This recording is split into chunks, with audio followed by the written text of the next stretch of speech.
එපා එපා.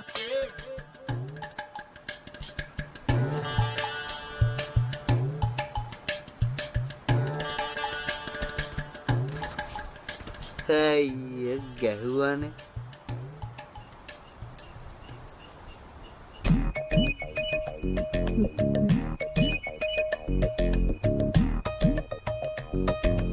වඩිනු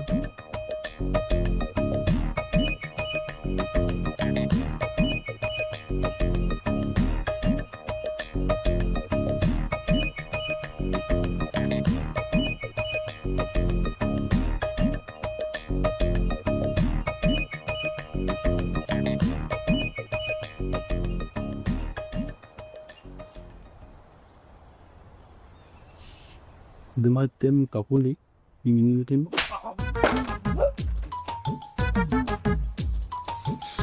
මොකක්ද යකෝ ඔය කරේ? අයියෝ.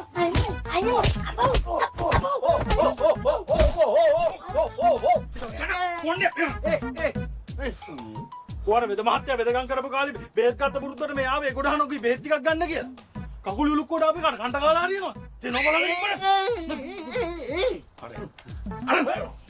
අර ගන්න. ඔය ඉන්නවා. මෙහෙ එනවා. මාවත් එක්කයි යනවා. නිකන් ඉල්ලන්නේ කෑවේ. මොකද මේ මිනිස්සේ කනට ගැහුවේ? එයි අර අප්පොච්ච ඉන්න කාලෙත් ලෙඩයිකන් එන කය කනට ගහන්නේ. මේනේ නිකයි කනට ගහන්නේ නෑ අනේ. ඒක ඇවිල්ලා මේ සර්පෙක් දෂ්ට කරලා ආවම කරන කෙමක්. ඕන් නැති වෙලාවල් වලට කරන් ගියාම ඉතින් කෙමක් උනක් කෑමක් වෙන්න පුළුවන් මේ වගේ. කොහෙද දන්නේ නෑනේ. අයියෝ.